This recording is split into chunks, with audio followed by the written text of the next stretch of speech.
विधानसभा के अंदर सवाल जवाब के दौरान आज बीजेपी विधायक ने माइक तोड़ी। उसके बाद सत्ता पक्ष के विधायक वेल में पहुंच गए और बात एक दूसरे को देखने तक की हो गई।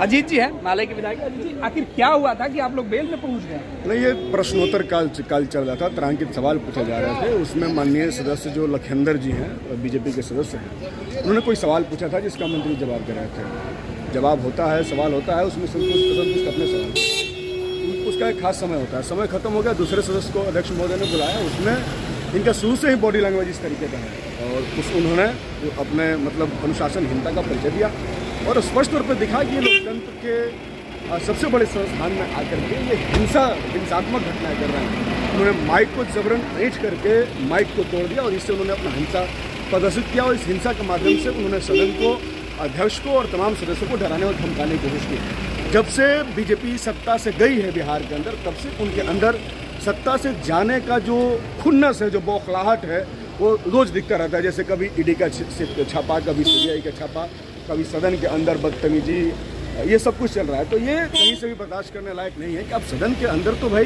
बहुत ही विनम्रता के साथ अपने सवाल को पूछे जाते हैं और सब लोग बहुत ही अनुशासन में रहकर अपना काम करते हैं, लेकिन इस तरीके की अनुशासनहीनता और कुल मिलाकर के हिंसा का प्रयोग करना दबाव बनाने के लिए एक तरीके से लोकतांत्रिक व्यवस्था में हिंसा को घुसाने जैसा है। और देश भर में जिस तरीके से ये लोकतांत्रिक संस्थाओं को तोड़ रहे हैं, मरोड़ रहे हैं, वही काम इन्होंने यहाँ पर दिखाया कि बीजेपी कैसे सदन को और देश को चलाना चाहती है। ये स्थिति आमने सामने वाली है, बीच में मार्शल को खड़ा होना पड़ा दोनों पक्ष के बीच में। ऐसी नौबत क्यों आई? आप बताइए कि बिहार लोकतंत्र का जननी कहा जाता है और यहाँ पर अगर लोकतांत्रिक नियमों को, मूल्यों को खत्म किया जाएगा तो उस समय हमारी जिम्मेदारी तो उसको बचाने की है ना। तो जब माइक उन्होंने तोड़ा तो हमने सदन के अध्यक्ष से मांग किया कि इनके ऊपर कार्रवाई होना चाहिए, ये हिंसात्मक कार्रवाई नहीं चलेगी। इस पर वो जिन्होंने माइक तोड़ा था उनकी तरफ से गाली गलौज की भाषा का प्रयोग किया जाने लगा। तो हम लोग तो अध्यक्ष महोदय से मांग कर रहे थे, हम तो उनसे बात भी नहीं कर रहे थे। बाकी मार्शल का अपना काम है, अपनी जिम्मेदारी वो अपना निभा रहे थे।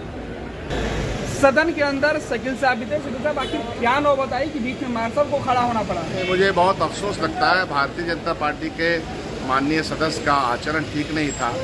क्वेश्चन आंसर होता है और ऐसा लगता है कि कभी माइक बंद हो गया होगा, ये भी मैं मान सकता हूँ। माइक बंद हो गया तो उसका प्रतिकार करने का एक तरीका है, माइक को मचोड़ते मचोड़ते उसको गुस्से से नोच दिया और फेंक दिया नीचे। यह आचरण ठीक नहीं लगा और इसी का हम लोग विरोध कर रहे थे कि वाद विवाद की जगह पे ये इस तरह से गुस्सा अगर आप दिखाएंगे तो ये आचरण को ठीक करने का कोई तरीका नहीं है। बीजेपी आपत्ति जता रही करेगी, सत्ताधारी लोग जो हैं वो सदन नहीं चलने देना चाह रहे हैं, आरोप भी आप लोगों पर है। नहीं, एकदम वो झूठ बोल रहे हैं, गलत बोल रहे हैं और उनका आचरण अपना खराब करेंगे, माइक तोड़ के फेंक देंगे और जो लैंग्वेज इस तरह का इस्तेमाल करते हैं तो वो झूठ बोलते हैं। झूठ बोलने की प्रकाष्ठा है, उनकी प्रक्रिया ही है, उनके किसी इल्ज़ाम का कोई जवाब नहीं देना। सदन में आप लोग कार्रवाई की मांग कर रहे हैं? हाँ ज़रूर, क्योंकि आप गलत काम भी करेंगे और उलाहना भी देंगे, ये दो बातें नहीं चल सकती। हमने कहा कि केंद्र सरकार के द्वारा मात्र 4500 रुपया दिया जाता है, राज्य सरकार उसमें 1450 रुपया जोड़ के देती है। अगर केंद्र सरकार इसको बढ़ाएगी तो और हम लोग बढ़ा देंगे। उसके बाद माननीय सदस्य माइक को तोड़ दिए, उसके बाद जो है सो प्रतिकार के रूप में अन्य सदस्य ने बोला। उनका कहना है कि माले के सदस्य की तरफ से टोका तो वाजिब है ना कि अगर माइक आप तोड़ दीजिए, आपको प्रश्न करने के लिए तो कोई मना ही नहीं है, आप शांति ढंग से प्रश्न कीजिए, लेकिन आप माइक तोड़ दीजिएगा, ये तो जबरदस्ती है ना। देखिए, आरोप आपके ऊपर सीधे तौर पे है कि माइक आपने तोड़ दिया। माइक में तोड़ा नहीं, बहुत देरी से आपने देखा जब बिहार में सेविका सहायिका का मानदेय बढ़ोतरी का मैं विषय उठा रहा था और सरकार का और माइक मेरा बंद कर दिया गया, जबकि किसी ही विधायक को 3 पूरक पूछने का अधिकार है। तो मैं 3 पूरक पूछ रहा था, इसी बीच में मेरा माइक बंद कर दिया गया। माइक को मैं अपने ओर जो है अटका के खींच के और बोलना चाहा, भाई मेरा पूरक है, बिहार के सेविका सहायिका को 15,000 10,000 वेतन देने की मैं मांग करता हूं, मुझे पूरक प्रश्न पूछने दिया जाए।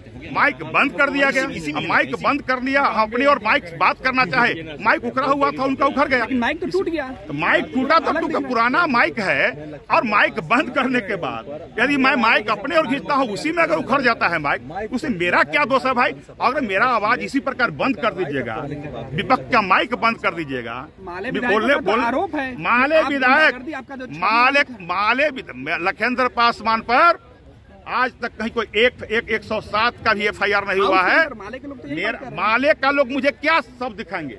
वो माले वाला संस्कार के मैं नहीं हूँ, लेकिन माले के विधायक सतदेव राम ने गाली देना शुरू कर दिया, अशब्द का इस्तेमाल किया बिहार विधानसभा में। उन्होंने, हम माइक पर बोल रहे थे, माइक जो है बंद था मेरा, अपने खींचा माइक, ठीक है उखड़ गया होगा, लेकिन उखड़ गया तो विधानसभा के अध्यक्ष हैं, पुराना माइक है, अगर उखड़ा होगा, लेकिन गाली देने का अधिकार किसी विधायक को नहीं है। सतदेव राम गाली देना शुरू कर दिए, बेल में आकर गुंडागर्दी शुरू कर दिए, तो मैं गुंडागर्दी उनका बर्दाश्त करने वाला नहीं। बेल में तो आप लोग भी पहुंच गए थे। नहीं, पहले आप देखा होगा जी, आपने पहले सत्ता पक्ष के विधायक ने बेल में गया था और सत्ता पक्ष के विधायक बेल में आए और गाली देते हुए सतदेव राम और भाकपा माले के लोग आए। स्पीकर ने कहा कार्रवाई की जाएगी। स्पीकर साहब का वो अधिकार है कार्रवाई करने का, लेकिन स्पीकर साहब का ये भी कर्तव्य है कि विपक्ष के माइक को बंद नहीं किया जाए, विपक्ष की ओर के कैमरा को बंद नहीं किया जाए। विपक्ष यदि जनहित में बिहार का मुद्दा उठाता है तो बिहार के लोगों को भी जानने का अधिकार है जो मेरा मुद्दा को डराया जा रहा है आपको। देखिए, विपक्ष को इसी प्रकार धमकी भी दी जा रही है, मैं इन्हें कहता हूँ, लेकिन माननीय अध्यक्ष जी को मैं निवेदन करता हूँ, जो पक्ष, सत्ता पक्ष या विपक्ष, दोनों को समान अधिकार दिया जाए। तो लखेंद्र पासवान है, सफाई दे रहे हैं कि उन्होंने माइक नहीं तोड़ी है, लेकिन अब सदन के अंदर सत्ता और विपक्ष के बीच माइक बंद होने के सवाल पर माइक तोड़ने तक की स्थिति साफ दिख रही है। ये लो, मुंह मीठा करो, आज मैंने अपना जॉब छोड़ दिया, अब हम पूर्णिया वापस जाएंगे। जॉब छोड़ दिया है? मतलब ये घर कैसे चलेगा, हम करेंगे क्या, और माँ बाबूजी क्या बोलेंगे? इसलिए मैं एक और मिठाई का डब्बा लाया, अपने बिजनेस के लिए लोन अप्रूव हो गया। अरे लोन अप्रूव हो गया वो तो ठीक है, लेकिन पूर्णिया में हम रहेंगे कहाँ? अपना घर भी तो नहीं है वहाँ। इसलिए तो एक और मिठाई का डब्बा अलग से लाया हूँ, हमने पूर्णिया में घर ले लिया है, पूर्णिया के ई होम्स पैनोरमा में। पूर्णिया में पैनोरमा ग्रुप लेकर आए हैं ई होम्स पैनोरमा, बड़ा घर, आलीशान जिंदगी और अत्याधुनिक सुविधाओं के संग। अरे अब क्यों मुंह मीठा करवा रही हो? क्योंकि हम घर वापसी जो कर रहे हैं। घर वापसी की खुशी पूर्णिया में ई होम्स पैनोरमा के संग। E homes panorama, luxurious lifestyle redefined.